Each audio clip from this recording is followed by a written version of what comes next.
When Chris Williamson invited me to be part of the Resistance Festival last year, I was very excited to join forces with like-minded people who aspired to break from the crippling hold that the traditional forces on the left have had on the progressive agenda. The aim to create something better for those longing for a consistently progressive movement that not only challenged the neoliberal orthodoxy but also provided a blueprint for the future was compelling. The pandemic interrupted the plans but did not end the motivation and the sense of hope.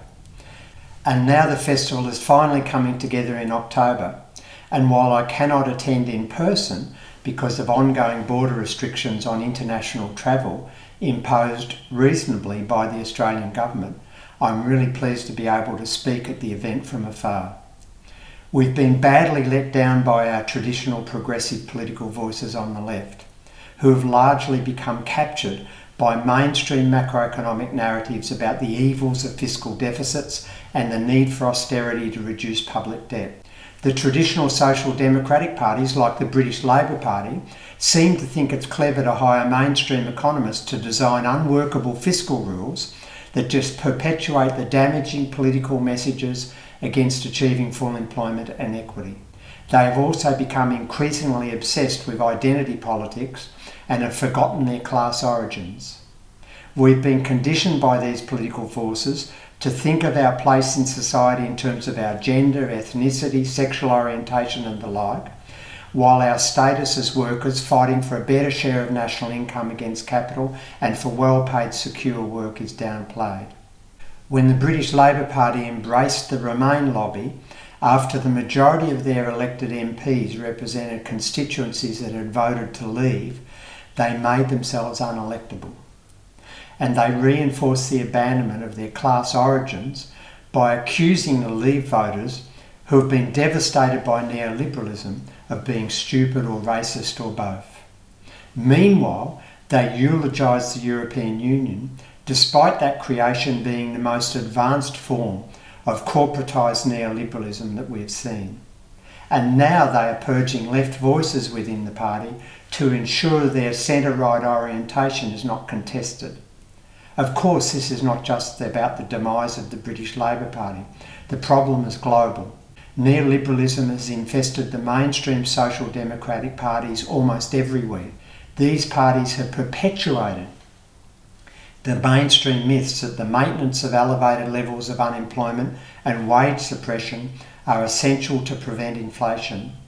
When in government, they have overseen the privatisation of essential public utilities, outsourced public service delivery, enacted pernicious activity tests for the unemployed, and signed free trade agreements that privilege corporations over the interests of workers and their families.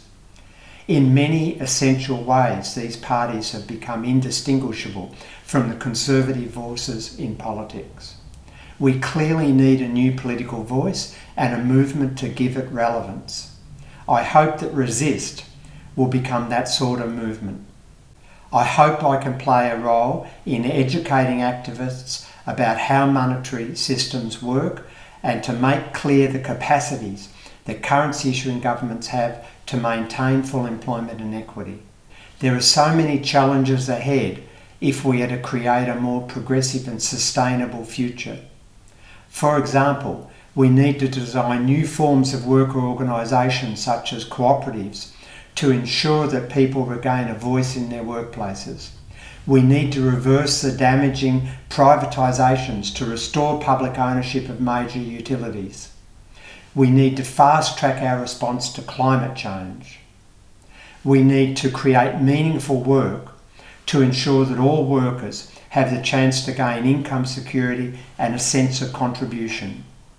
We need to share our wealth to ensure poorer nations can break out of the vicious cycle of poverty. Resist is a bold new venture aimed at providing a vehicle for us to work together within and across nations to achieve these aims and objectives and more. I'm so happy to be part of it, and I hope I can bring a little bit of my own energy to this splendid initiative. See you all in October.